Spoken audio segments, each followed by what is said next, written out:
Hello everyone, welcome back to our channel Prepayas. मैं Rahul Singh. Already आपके 4 lectures cover हो चुके हैं जिसमें हम लोगों ने एवरेज तक कंप्लीट कर लिया है। मैंने देखा कि कई बच्चों का डाउट है कि सर एवरेज इतने में हो गया, आप सम्स तो ट्राई करो। बाकी जो भी डाउट्स होंगे उसके लिए तो मैंने आपको इन्फॉर्म किया है कि we will be having a live doubt session. So आज हम लोग परसेंटेज स्टार्ट करेंगे। ये one of the most important topic मैं मानता हूं पूरे ही एप्टीट्यूड क्वांटिटेटिव एप्टीट्यूड सब्जेक्ट में, चाहे वो डीआई से रिलेट करिए, क्योंकि परसेंटेज का बेस क्लियर होना चाहिए। और आज मैं आपको कुछ नई नई चीजें आपको दिखाने की कोशिश करूंगा कि कैसे आप परसेंटेज के सम्स को इजी तरीके से बिना पेन पेपर के कैसे कर सकते हैं। So let's start the comprehensive course on CSAT and the topic is percentage. So before starting the topic, क्या मैं आपसे ये कह दूं कि परसेंटेज का क्या मतलब होता है? अगर मैं आपसे पूछूं तो आप कहोगे कि sir percentage anything which is expressed in 100, anything which is expressed multiplied by 100, base of 100, anything like this. Sir देखिए, इसका मीनिंग ऐसे डिवाइड किया गया, पर एंड सेंटेज। पर का मतलब होता है बेस ऑफ, और सेंटेज का मतलब होता है century, that is base of 100। तो ये है इसका एक्चुअल मीनिंग जो बना है। ऑब्वियसली हम सब पढ़ तो लेते थे कि परसेंटेज में ये करना है, बट क्यों हुआ ये? आज शायद इसके चैप्टर के नेम से इसका मीनिंग क्लियर हुआ कि sir percentage means per and centage. पर मतलब base of century, base of 100। Anyways, sir आप ये क्या कहना चाहते हैं इसके इससे? देखो मैं क्या कहता हूं। मान लो कि अगर मैं तुमसे कहूं कि एक क्लास का टोटल मार्क्स अगर 500 है, ध्यान से प्लीज इसको सुनना, और मैं मुझे आपको बताना है कि मान ले आपकी ए 40% स्कोर किया, बी 60% स्कोर किया, सी 80% स्कोर किया, और डी 90% स्कोर किया। मान लेते हैं, मैं ऐसा से एग्जाम्पल सेट कर रहा हूं। हालांकि बहुत आसान है सॉल्व करना सम्स इसके लिए, क्योंकि अगर आपको सॉल्व करना होगा तो आप यही करोगे 500 इंटू 40/100, 500 इंटू 60/100, इसी तरीके से सो ऑन आप सॉल्व करोगे। और अगर मैं आपको ये कह दूं कि मैं इसमें थोड़ा सा चेंजेस करता हूं, इस 100 को यहां से यहां मूव कर दूंगा, और मैं इस 500 डिवाइडेड बाई 100 करूंगा, इंटू 4 करूंगा, आपको भी पता है कि मीनिंग नहीं बदला, सिर्फ सोचने का तरीका बदल गया।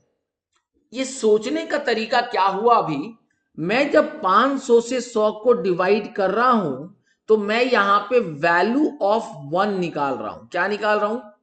Value of 1। क्या मैं ये कह सकता हूं कि बेटा 500 टोटल मार्क्स 500, टोटल परसेंट 100 होता है?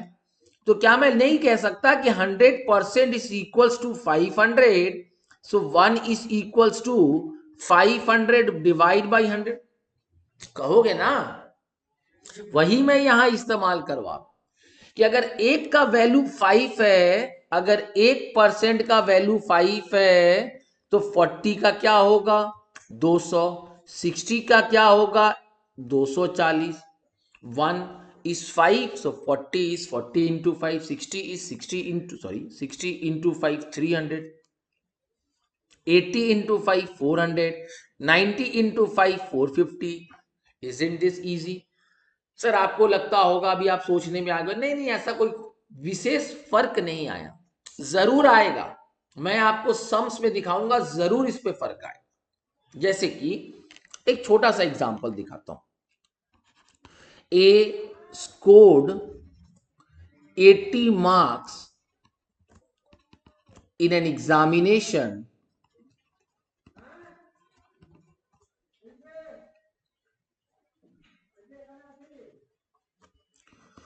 if he had scored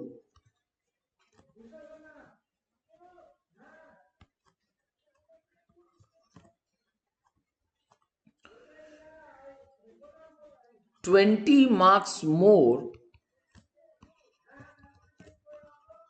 he would have secured passing percentage that is 40. What is the total marks? अब ये क्या है सर? इसको आप दो तरीके से सोच सकते हो। क्या? पहला तरीका आपका तरीका, let the total marks be X और 100 जैसा आप सोचना चाहो। फिर आप कहोगे कि परसेंट कितना चाहिए, 40% पासिंग मार्क्स है तो 40% इंटू एक्स 0.4x सोच सकते हो, या 40/100 इंटू एक्स आप अपने टर्म्स में कन्वर्ट करोगे। चाहे आप उसको फ्रैक्शन में रखोगे, चाहे आप उसको डेसिमल में रखोगे। फिर आप क्या कहोगे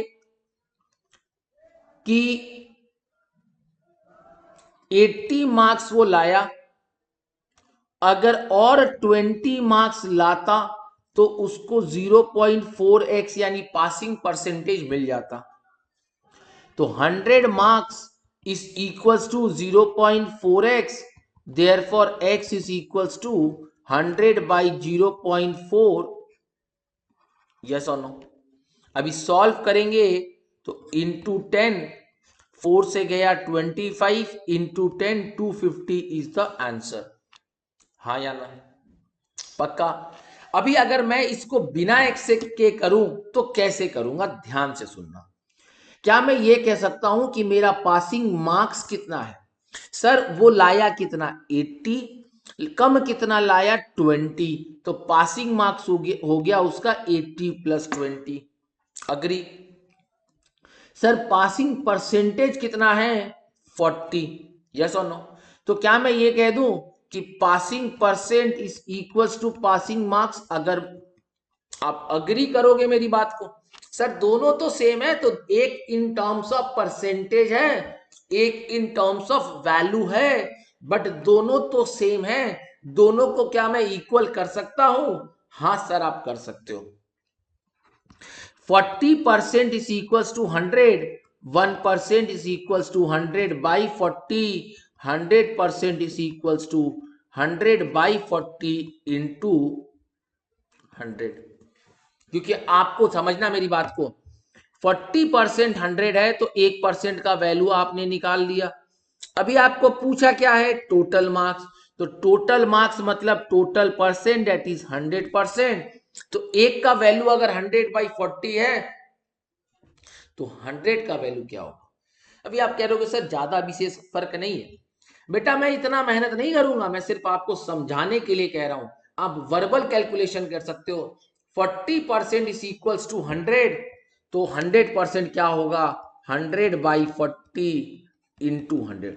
आप डायरेक्ट कर सकते थे, बट क्या है कि इस जगह को पहुंचने के लिए इसको स्ट्रॉन्ग करो, एक बार में आप वहां पहुंच जाओगे। ठीक है, आइए मैं आपको एक और एग्जांपल दिखाता हूं इस पे। A student scored 35% marks and fails by 15 marks. Another student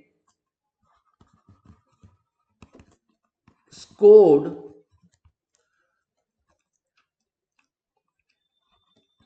45% marks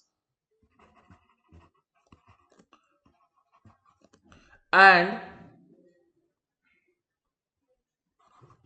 passed by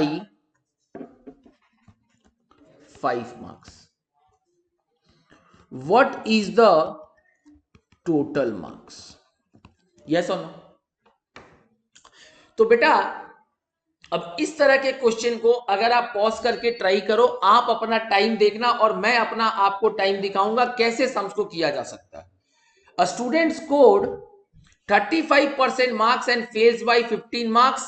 another student scored 45% marks and passed by 5 marks. What is the logic over here?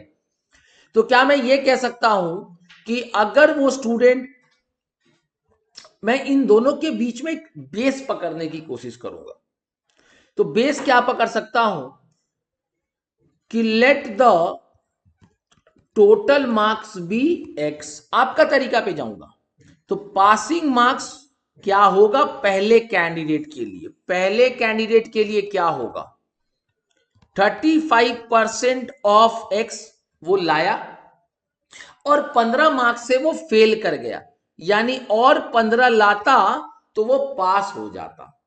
Perfect. दूसरा कैंडिडेट का पासिंग मार्क्स क्या होगा,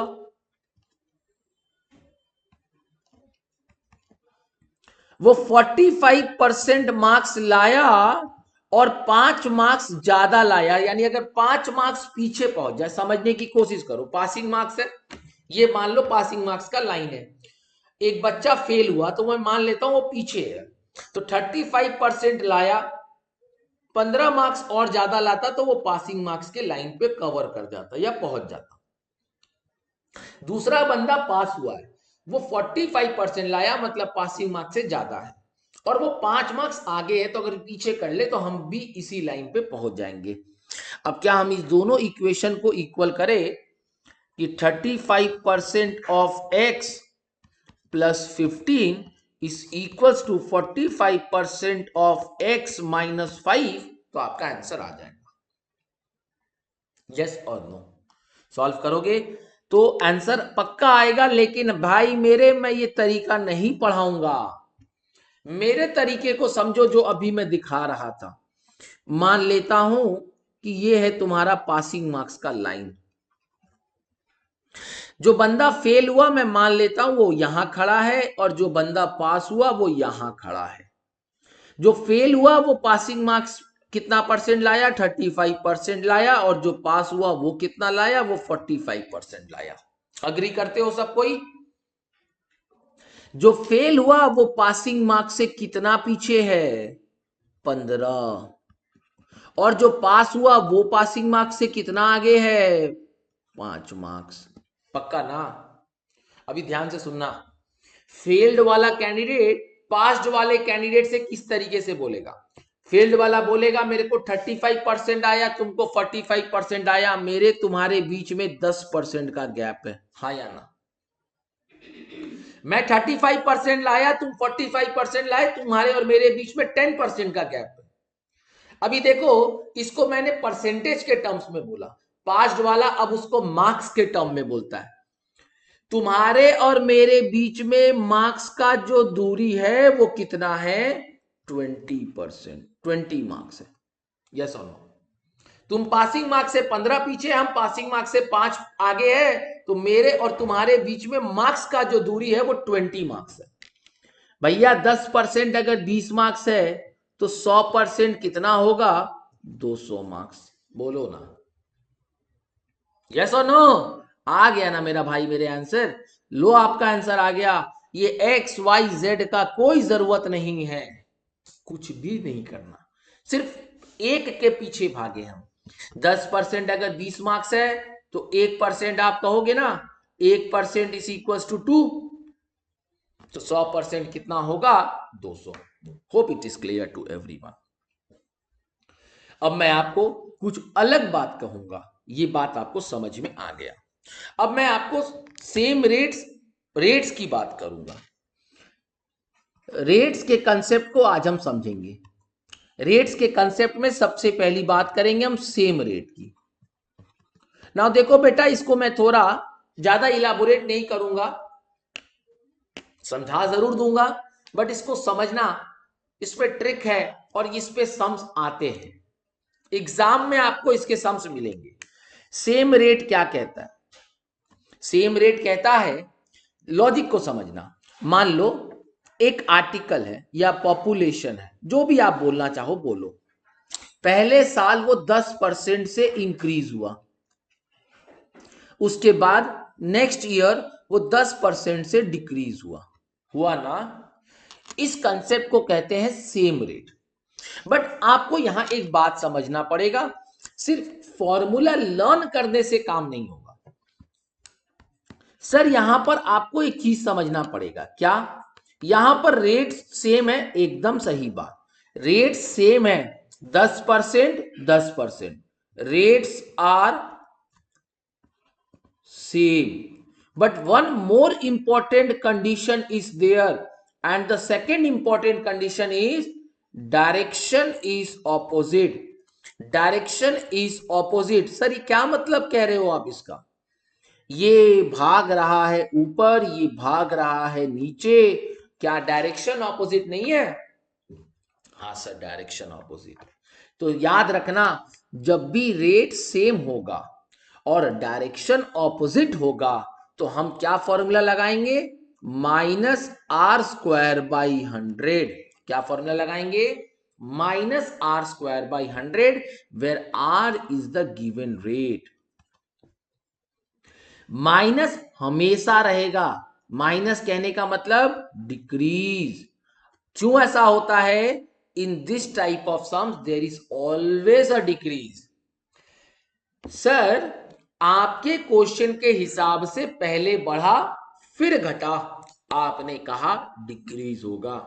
अगर sir पहले घटता, पहले decrease होता फिर इंक्रीज होता, तब सर क्या होगा? तब भी डिक्रीज होगा। It doesn't matter. एग्जांपल दिखा देता हूं। मान लो 100 का सामान है, 10% बढ़ाएंगे तो 110, फिर 10% गिराएंगे तो 11 रुपया गिर गया 99। तो कितने का चेंज हुआ? 1 का चेंज हुआ। परसेंटेज चेंज कितने का होगा? 1/100 इंटू 100, 1%। यस और नो? ओके सर, दूसरे कंडीशन को दिखाइए ना, जो पहले डिक्रीज और फिर इंक्रीज। मान लो पहले डिक्रीज हुआ तो 90, 10% डिक्रीज हुआ, और फिर इंक्रीज हुआ 10% से, तो कितना आएगा? 99। सेम आया ना? तो इससे कोई मतलब नहीं है। अब आप इस फॉर्मूले को अप्लाई करके देखो, हर सिचुएशन में आपको क्या दिखा? There is always a decrease. याद रखना, जब भी रेट सेम हो, डायरेक्शन ऑपोजिट हो, there is always a decrease and the formula will be r²/100। तो r क्या है? r है 10 डिवाइडेड बाई 100 का होल स्क्वायर, सॉरी नॉट इसका होल स्क्वायर, इसका होल स्क्वायर। तो 10 का होल स्क्वायर होता है 100, 100/1, 100, that is 1% decrease. Hope it is clear to everyone. आइए इस पे एक सम्स देखने की कोशिश करते हैं।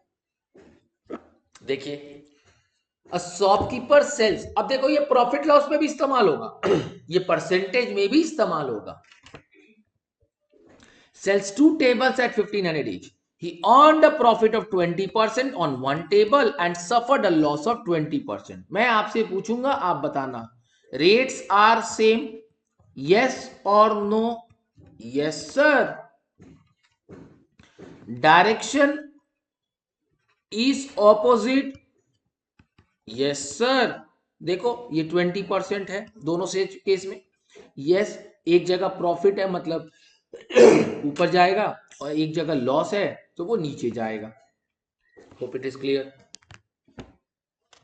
तो क्या मैं ये कह सकता हूं कि इसमें डायरेक्ट फॉर्मूला लगाएंगे 20 का स्क्वायर बाई 100, तो 20 का स्क्वायर होता है 400/100, दैट इज 4%। और and this type of sum there is always a decrease, always a loss, answer will be 4% loss. Please मेरे भाई इस सम से मजाक मत करिएगा, इस पे पेपर पे क्वेश्चंस हैं। तो कंसेप्ट क्लियर है। अब मान लो इस क्वेश्चन को देखते हैं, सॉल्व नहीं करना, सिर्फ देखना। क्या यहां पे रेट्स, अभी क्या बोल रहा है? वो लेंथ को इंक्रीज कर रहा है 25% और ब्रेथ को डिक्रीज कर रहा है 15%। क्या रेट्स सेम है? Rates are same? No sir. Direction opposite? Yes sir, है ना? एक बार इंक्रीज हो रहा है, एक बार डिक्रीज हो रहा है, बट क्योंकि रेट सेम नहीं है, मैंने कहा था दोनों कंडीशन सेटिस्फाई होगा तभी आप r²/100 का इस्तेमाल करेंगे, वरना आप नहीं करेंगे। तो यहां हम ये फॉर्मूला इस्तेमाल नहीं करेंगे। सर यहां क्या लगाएंगे वो भी मैं बताऊंगा, थोड़ा सा सब्र करो। अगेन यहां पर भी आप देख सकते हो लेंथ इंक्रीज हुआ है और ब्रेथ डिक्रीज हुआ है, रेट्स डिफर है लेकिन डायरेक्शंस ऑपोजिट है। एक कंडीशन सेटिस्फाई नहीं हो रहा है, हम इस्तेमाल नहीं करेंगे। Are you getting my point?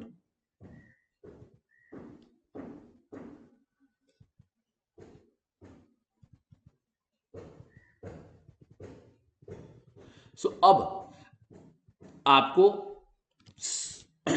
इसके दूसरे कंसेप्ट की तरफ मूव करते हैं। क्लियर है यहां तक? ये बात आपको अच्छे से समझ में आ गया कि रेट्स आर सेम, तो हम क्या कर रहे हैं अभी, जब रेट्स सेम हो, अगेन दूसरी बात, रेट्स सेम हो,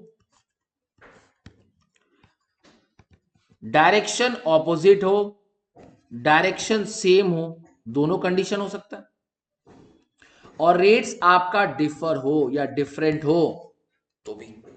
तो आपको यहां पे 3 वैरायटीज का सम्स मिल सकता है। रेट्स सेम है, डायरेक्शन ऑपोजिट है, अभी मैंने आपको बोला -r²/100 पुट करेंगे। बट जब रेट्स सेम हो, एक कंडीशन सेटिस्फाई हो गया बट डायरेक्शन भी सेम हो, यानी दूसरा कंडीशन सेटिस्फाई नहीं हुआ। यहां पर क्या हुआ, रेट्स डिफर है, एक कंडीशन, पहला कंडीशन ही सेटिस्फाई नहीं हुआ, दूसरा हो चाहे नहीं हो मैटर नहीं करता, दोनों कंडीशन सेटिस्फाई होना पड़ेगा। तो जब भी दूसरा कंडीशन सेटिस्फाई नहीं हो तो आप एक फॉर्मूला यूज करेंगे, a plus B plus A B by 100, a plus B plus A B by 100 लिख लो। इसको एक्सप्लेन करेंगे कैसे आएगा, ये क्या करना है इसमें। a plus B plus A B by 100 क्या करेंगे, एक बार पहले इसको लिख लो, ठीक है, a plus B plus A B by 100। Okay, आइए इस पे देखते हैं यहां पर कौन सा फॉर्मूला लगेगा। पहले आप मेरे को ये बताओ, क्या ये वाला लगेगा? नहीं सर, रेट सेम नहीं है, रेट डिफरेंट है, तो हम ये फॉर्मूला लगाएंगे। क्या फॉर्मूला है? a plus B. अभी मेरे भाई ये आपके ऊपर है कि आपको a कौन सा लेना है, आपको b कौन सा लेना है, क्योंकि a and b are the two different rates, a and b are the two rates given. तो आपके ऊपर है आप किसको कौन सा लेना चाहो। मेरा मन किया कि मैंने a को 25 मान लिया और b को 15 मान लिया, इसमें कोई रोक नहीं है, आपको जो जैसे लेना है। लेकिन एक इंपॉर्टेंट बात, यहां ये इंक्रीज हुआ है तो ये +25 होगा, और ये रिड्यूस हुआ है तो ये -25 होगा। I hope this is clear. पहला वाला मैंने जिसको ए माना वो इंक्रीज है तो वो +25, और जो डिक्रीज होगा उसके लिए वो -2 का साइन देंगे। तो फॉर्मूला वही रहेगा, a plus B plus A B by 100। अगर कोई डिक्रीज होता है तो प्लस की जगह माइनस कर देना। फॉर्मूला लगाएंगे 25 minus 15 plus 25 into 15 by 100, yes और नो। अभी यहां पर माइनस है ना माइनस, तो पहले इसको मैं धीरे धीरे सॉल्व करता हूं। 25 माइनस 15 गिव्स मी 10, ये प्लस और माइनस तो यहां माइनस आएगा। अभी देखो, चाहो तो तुम सॉल्व करो, नहीं करो तो भी आपको समझ में आ जाएगा। 10 से छोटा आंसर तो मेरे पास यही है। समझदार बनो मेरे भाई, नहीं जरूरत है पूरा सम्स को सॉल्व करना। ये बात समझ में आ रहा कैसे हुआ, फिर भी मैं आपको प्रूफ करके दिखाता हूं। तो 25 से गया ये 4 टाइम्स, नाउ 15/4 कितना होगा, तो 10 माइनस 3.75, 3.75 सॉल्व करेंगे तो कितना आया, 6.25%। I hope this is clear. Now very important point, अभी आप एक चीज को ध्यान दीजिएगा। मैंने आपको क्या कहा, जहां प्लस है वहां प्लस रखेंगे, जहां माइनस है वहां माइनस रखेंगे और उसको सॉल्व करेंगे। अभी आपका अगर रिजल्टेंट आंसर, जो फाइनल आंसर है, अगर वो पॉजिटिव है तो वो इंक्रीज है, और अगर वो नेगेटिव हो जाता तो वो डिक्रीज हो जाता। क्या मेरी बात आपको समझ में आ गई?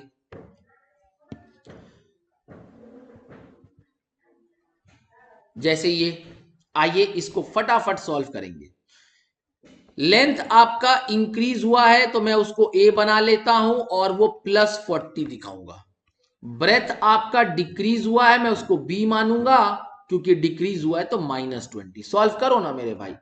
40 -20 -40 इंटू 20, मैंने माइनस यहां का यहां कर दिया। ये जो माइनस यहां पर आएगा इसको मैं यहां दिखा दे रहा हूं, अगर आपको दिक्कत नहीं हो तो, वरना एक स्टेप बढ़ जाएगा।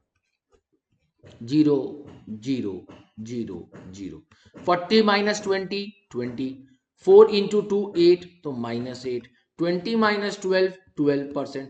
ये पॉजिटिव है तो has increased by 12%। Hope it is clear. तो कंसेप्ट क्लियर है मेरे भाई? इस तरह के सम्स ऐसे ही उड़ा दोगे? हाँ सर ऐसे ही उड़ जाएगा। Okay sir. अभी यहां देखो ये क्या कहता है।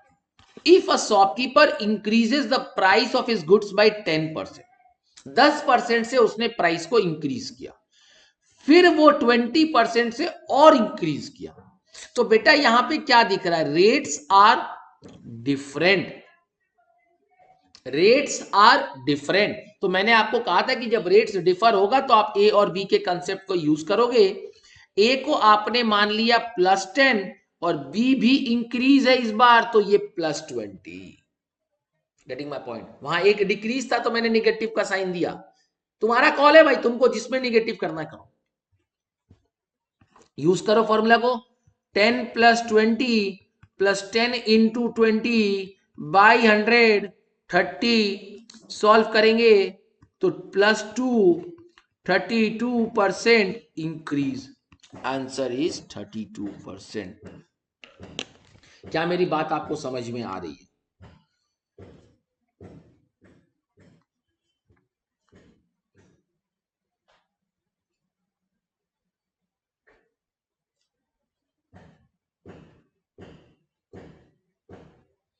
Hope it is clear to all.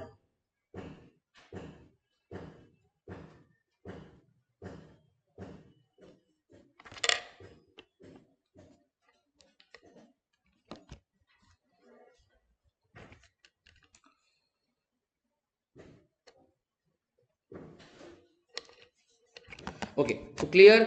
इस तरह के सम सब कैसे करेंगे ये समझ में आ गया आपको? ओके आगे बढ़ते हैं।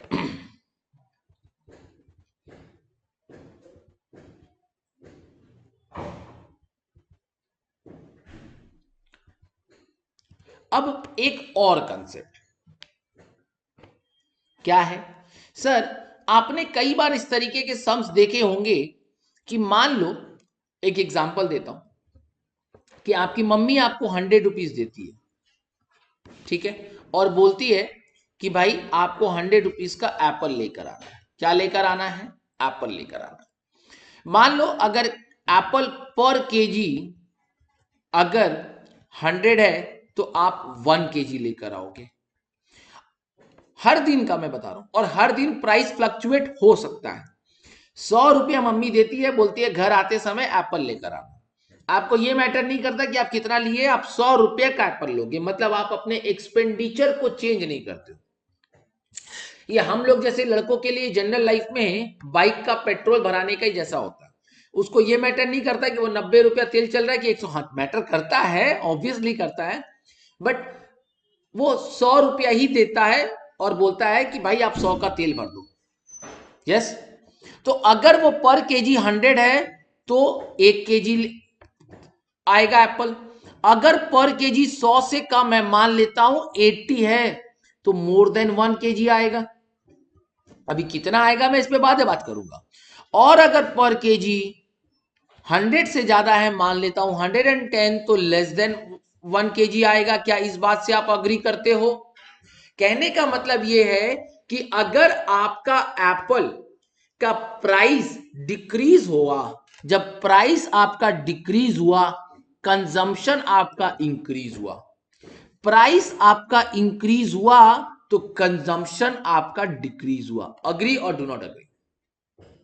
पक्का? मतलब जब आपके प्राइस घटेंगे तो आप अपना कंजम्पशन इंक्रीज करोगे, इरेस्पेक्टिव आपको एक्सपेंडिचर अपना चेंज नहीं करना। तो इस तरह के सिचुएशन पे हम क्या करेंगे? यहां पर एक ही उपाय है। क्या? एक फॉर्मूला है। दो फॉर्मूला मैं यहां पे लिखूंगा और आप मुझे बताएंगे कौन सा किसका फॉर्मूला। ये मैं ऐसा इसलिए कर रहा हूं ताकि आपको खुद याद हो जाए। एक formula R/100 plus R divided by 100 minus R। Yes और नो?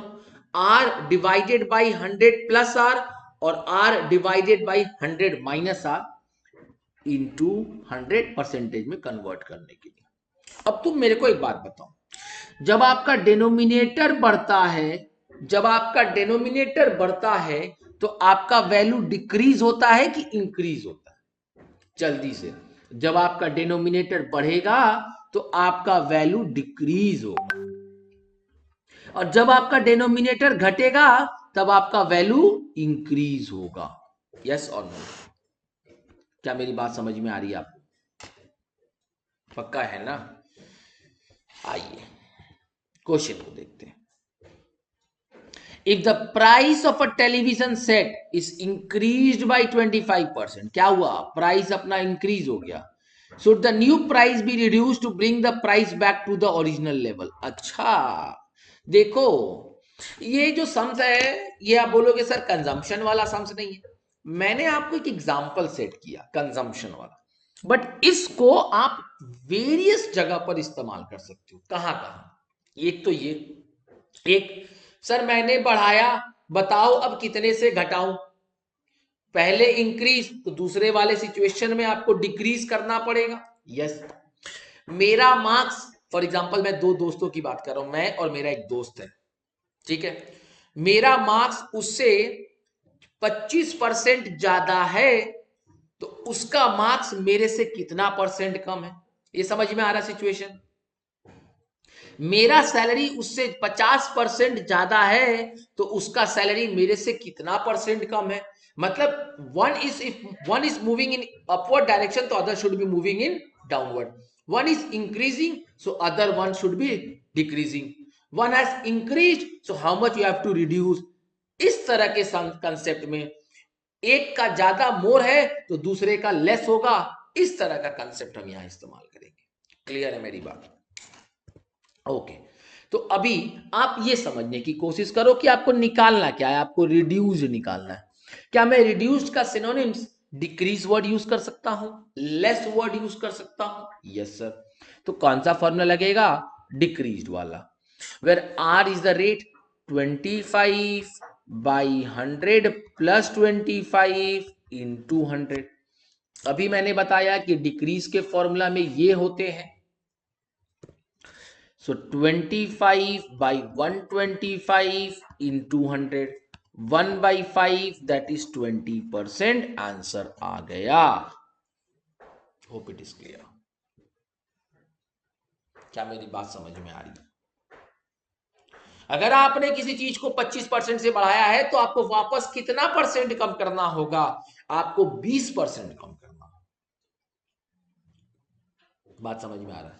मान लो मैं एक छोटा सा एग्जांपल आपके लिए और सेट करता हूं ताकि आपको और अच्छे से चीजें समझ में आनी चाहिए। मान लो A salary is 50% मोर, या लेस कर देता हूं अभी, less than B,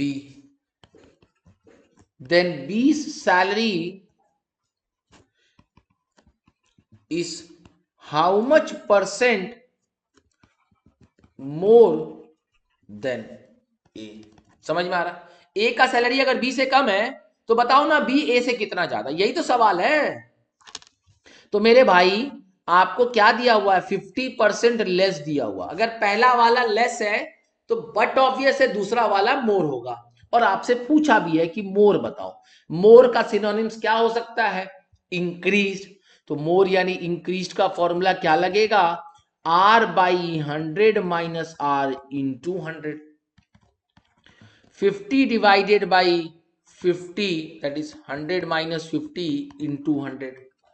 50 divided by 50 into 100, that is 100%. Answer is 100. समझ में आ रहा क्या? समझना चाहोगे इसका एग्जाम्पल?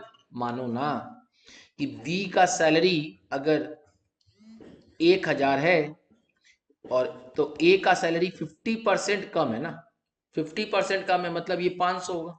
तो अब बताओ ना, ये इधर से जाके देखे तो 50% लेस है, अब इधर से जाके देखे तो ये 500 और 500 ज्यादा यानी 100% मोर है. अभी बोलो ये लॉजिक समझ में आ रहा है क्या? मैंने आपको एग्जाम्पल भी दिया, मैंने आपको प्रूफ भी किया, फॉर्मूला भी एक्सप्लेन किया, फॉर्मूला लर्न भी करवाया. I hope this is clear. पक्का? आगे बढ़ते हैं.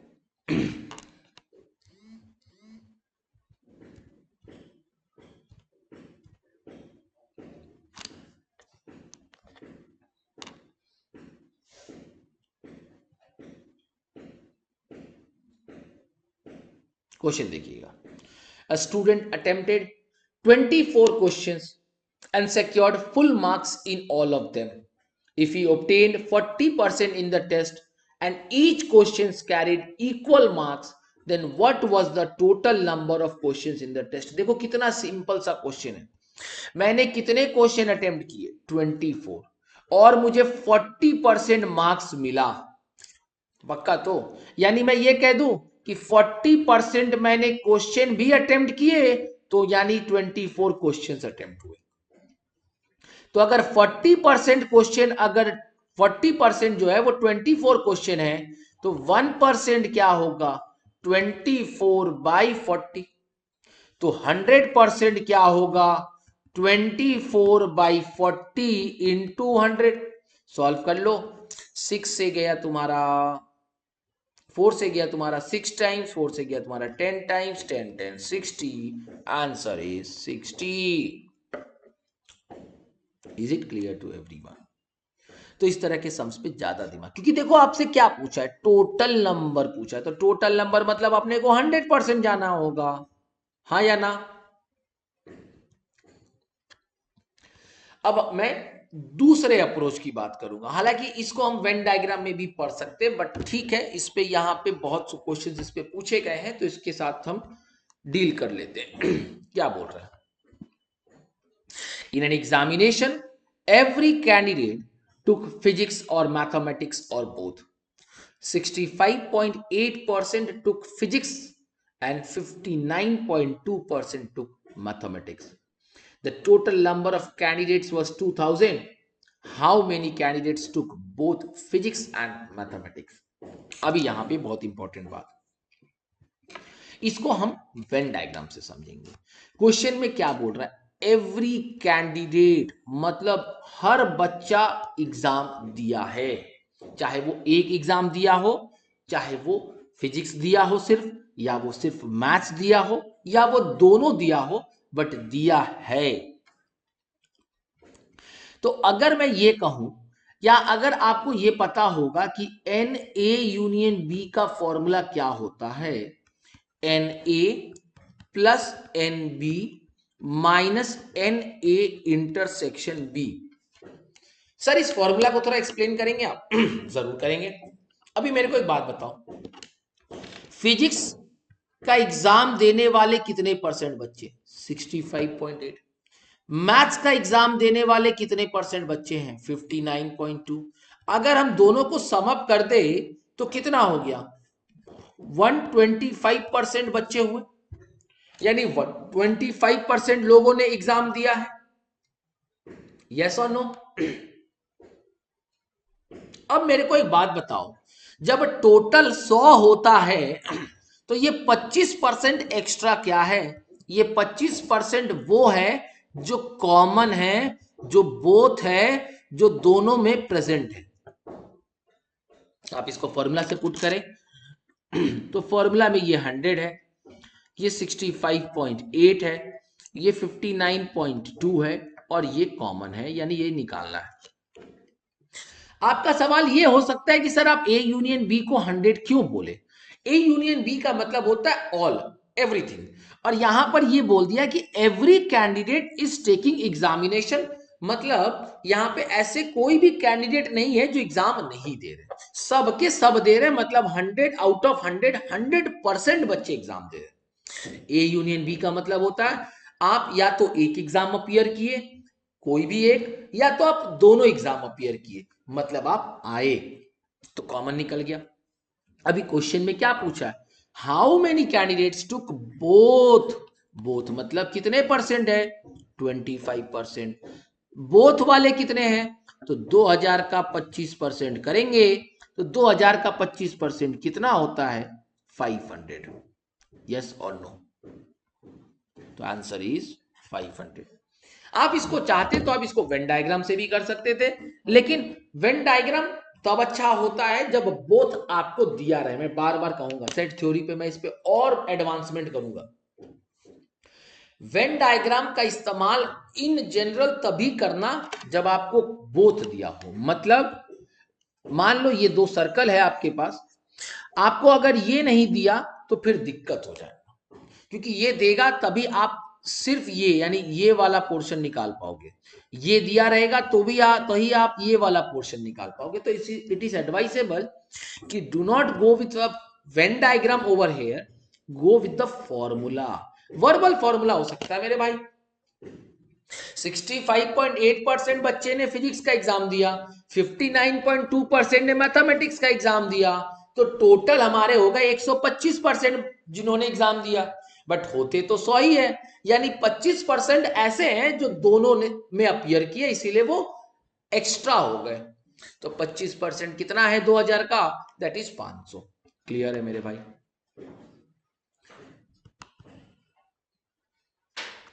आइए अब इस क्वेश्चन को देखते हैं।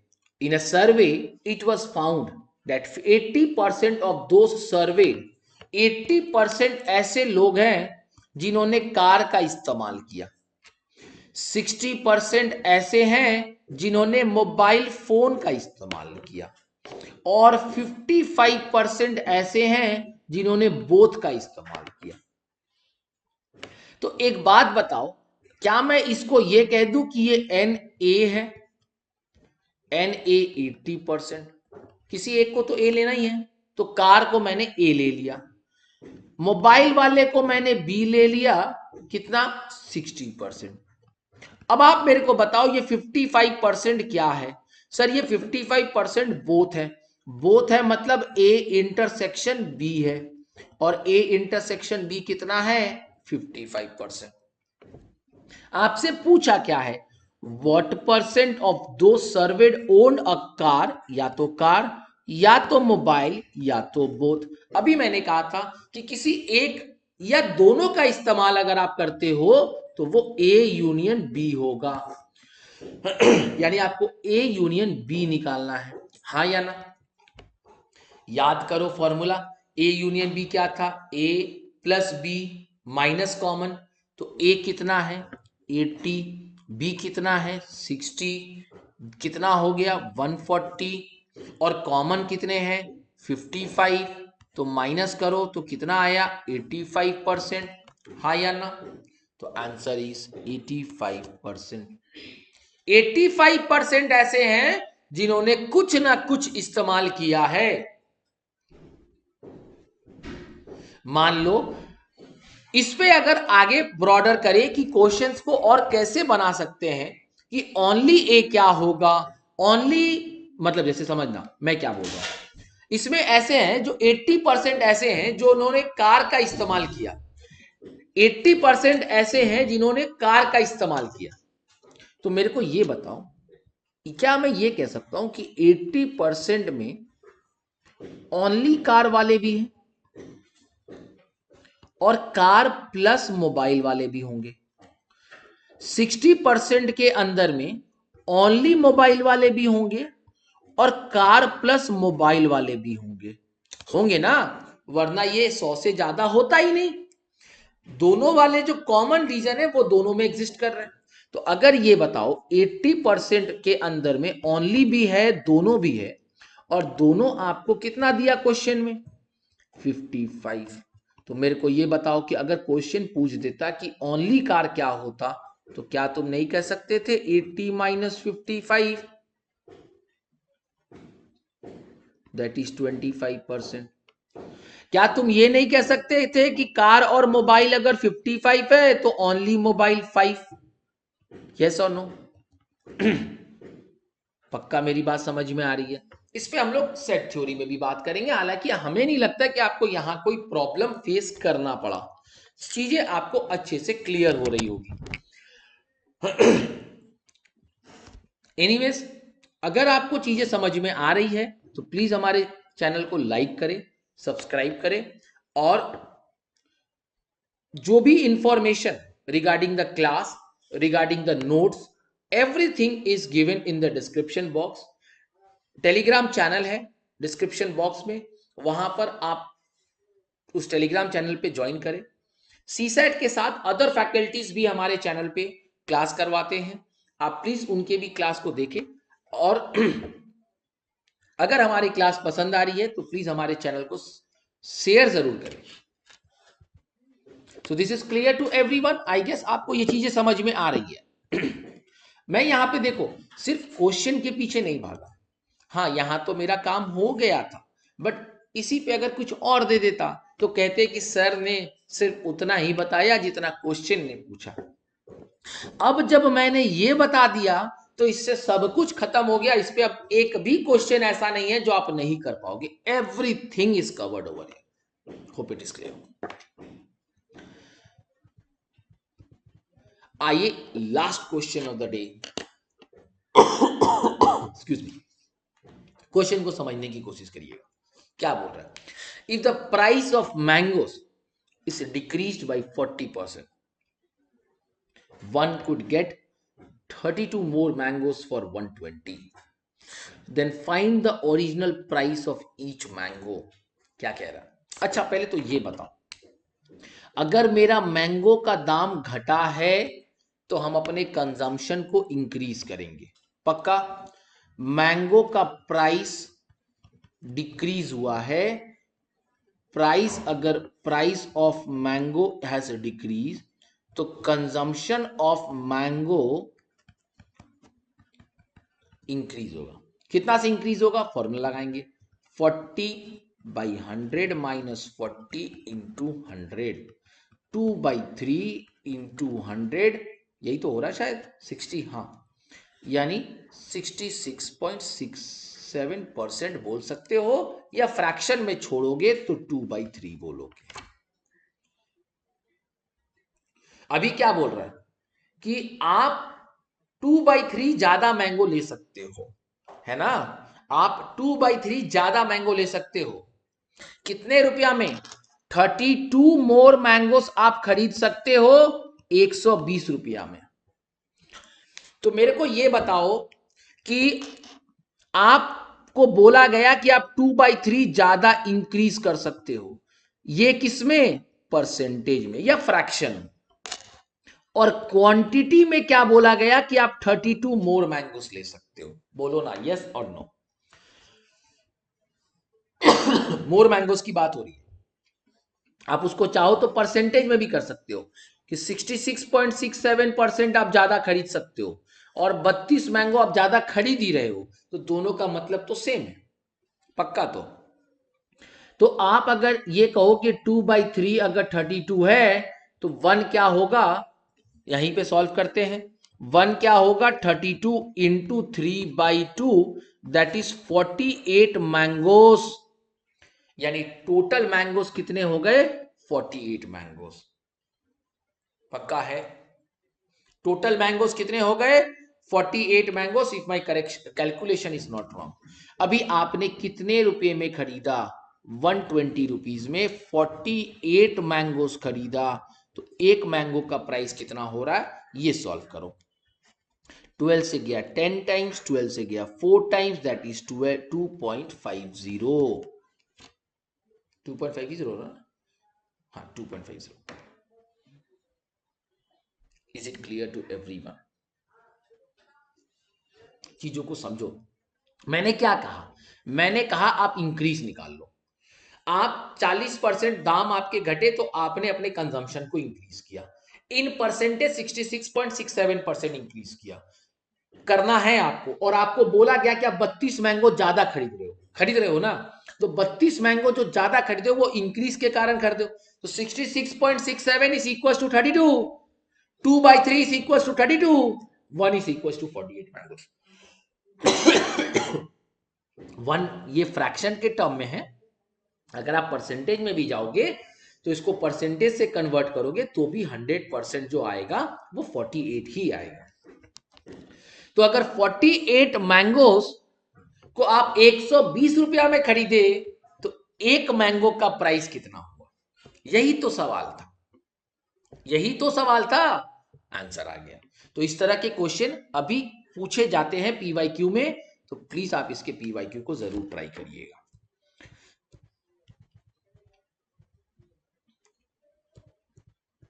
क्या आपको मेरी बात से समझ में आई? एक होमवर्क मैं आपको जरूर दूंगा, ये होमवर्क ये रहेगा, प्लीज मेरे भाइयों और बहनों, ये आपके बेस को बहुत स्ट्रांग करेगा। डू रिमेंबर दिस, इसको लर्न करना।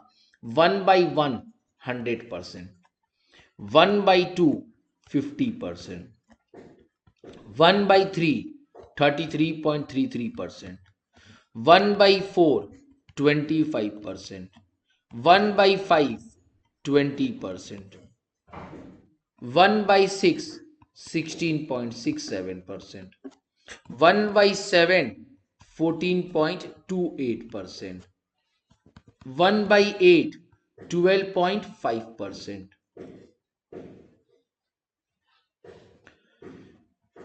1/9 11.11%, 1/10 10%। प्लीज इसको आपको याद रखना पड़ेगा, इससे आप ही को फायदा होगा। अभी जैसे यहां पर आपके पास 2/3 आया, मैंने फटाक से 66.67 लिखा। क्यों लिखा? क्योंकि मुझे 1/3 का वैल्यू पता है। अगर आपको 2/3 निकालना है तो क्या आप ये लिख सकते हो 1/3 इंटू 2? हाँ सर लिख सकते हैं। 1/3 अगर 33.33 है तो इंटू 2 करेंगे तो 66.66 होगा या 67% होगा। अभी समझ में आ रहा मेरा बात? तो इसको याद रखना बहुत जरूरी है। अभी कभी कभी आपसे पूछता है कि 3/4 का इस्तेमाल करना पड़ा, तो अगर 1/4 हमको पता है 25% है, तो 3 बार मल्टीप्लाई कर देंगे तो आंसर आ जाएगा 75%। बड़ा ही बेसिक बात है जो आपको अपने दिमाग में सेट करके रखना पड़ेगा। समझ में आ रहा है?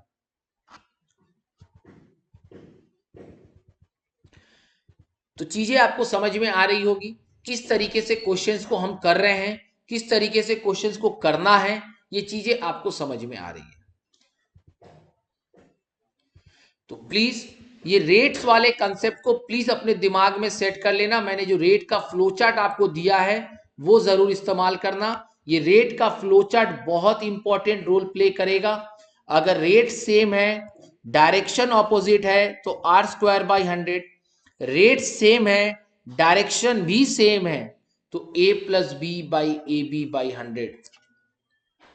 अभी आप हमको बोल सकते हो कि सर एक इसका एग्जाम्पल दे दीजिए, एक लास्ट इसका एग्जाम्पल दे दीजिए, फिर हम आपको कुछ भी नहीं बोलेंगे। मान लो आपसे बोला जाए कि side of a square has increased by 10%, find the percentage change in its area। देखो मेंसुरेशन के सम्स हम यहां कर रहे हैं, ये हमारा लास्ट सम्स रहेगा, ठीक है? तो देखेंगे side of a square has increase, तो तुम मेरे को ये बताओ रेट सेम। साइड मतलब क्या होता है भैया? एक स्क्वायर में 4 साइड होता है और एरिया निकालने के लिए अपने को 2 साइड की जरूरत है। तो अगर ये 10% से बढ़ेगा तो ये भी तो 10% से बढ़ेगा।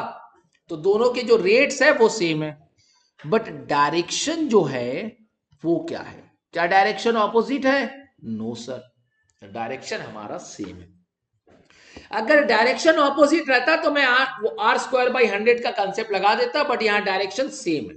तो जब डायरेक्शन सेम है तब क्या करेंगे?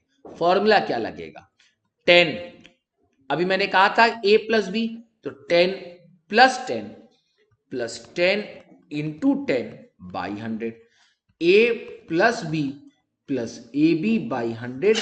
अभी मैंने आपको कहा था कि जब भी रेट सेम होगा तो आप ये कंसेप्ट लगाएंगे। तो आंसर कितना हो गया 20, और ये हो गया तुम्हारा सॉल्व करने पे 1, तो आंसर इज 21%। आप चाहो तो उसको ट्रेडिशनल कंसेप्ट से कर लो, आपका आंसर वही आएगा कि let the side be x, और अपने मन से ले लो लेट द साइड बी 10, तो 10 का क्या होगा, 10 से 10% बढ़ा, करके देख लेना, आंसर हमेशा सेम आएगा। तो मैंने आपको रेट्स के कंसेप्ट पूरे क्लियर किए, मैंने आपको इंक्रीज और डिक्रीज के कंसेप्ट क्लियर किए, मैंने आपको वेन डायग्राम बताया, मैंने आपको बेस ऑफ 100 का गेम सिखाया। आई गेस आपको सारी चीजें समझ में आई होगी। अगर कोई भी डाउट है तो नेक्स्ट हम लोग डाउट सेशन में, live doubt session that is on Sunday at 12 noon, we will meet and we will share discuss all the doubts. आपके जो भी डाउट्स है relating to the sums, relating to C SAT, जो भी doubts है आप please उसको पूछिएगा, और जो भी डाउट्स है हम लोग उसको उस दिन सॉल्व करेंगे on our live doubt session. Thank you so much, everyone. I hope you all enjoyed the class. Please do share and subscribe our channel. Take care.